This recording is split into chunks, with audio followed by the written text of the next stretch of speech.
Rodney. He's talking about his build right here and why you chose that particular engine. Well, why we chose a Packard is we've built Cummins, we built General Motors, GM, Detroit's.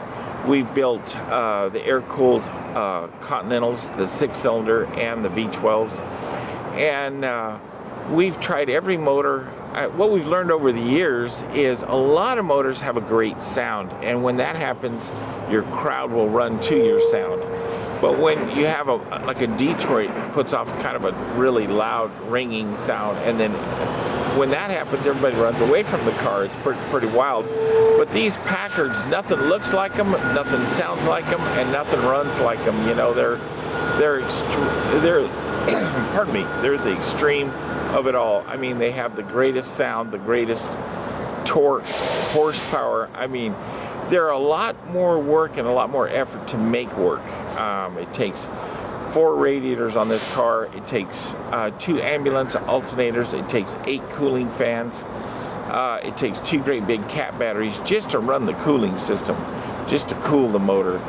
And but this particular motor is called a well, they made a 4M 2500, and then they made a 5M 2500, and each one of those were ran in the PT boat. The 5M was naturally more horsepower than the 4M. The most common motor used in the boats was the 4M, but they only made 200. Yeah, Mark, this particular design, they made over 14,000 of these motors, and this was the 4M 2500.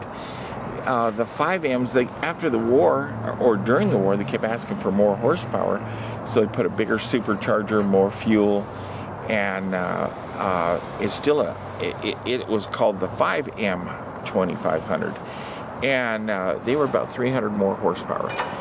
After that, they kept asking for more horsepower, so they built a V16, which is called the 1M 3300.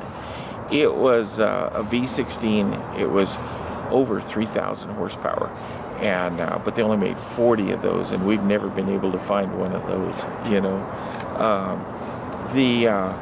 but the rarest of them all is, you know, we've been lucky enough to have 2 of the 5Ms, which are the big horsepower. You know, and the supercharger's quite a bit bigger, the intake's quite a bit bigger, it dumps a lot more fuel, and it has an intercooler to keep the supercharger heat down, you know, and to make it perform well. But they're a real neat motor. They take some of the other problems we've had with this thing. It's a right-hand turn motor, so all your transmissions are all left-hand turn. So we had to run the boat drive. We still have to run the boat drive transmission, and we have to put the boat drive in reverse to get the rotation right for the transmission, you know. This car also has 30 gallons of oil. It has 100-gallon fuel. You ready? Okay.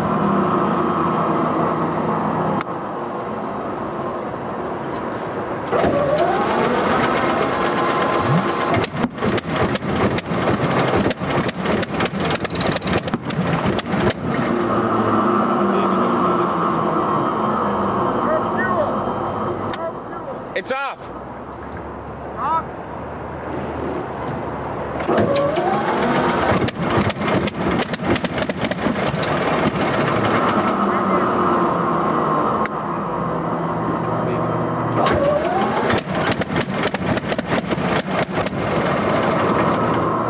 My ignition didn't go out.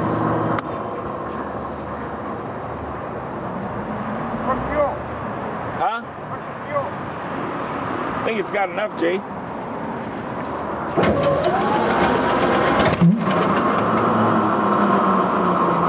I think we got to drain the supercharger, Jay.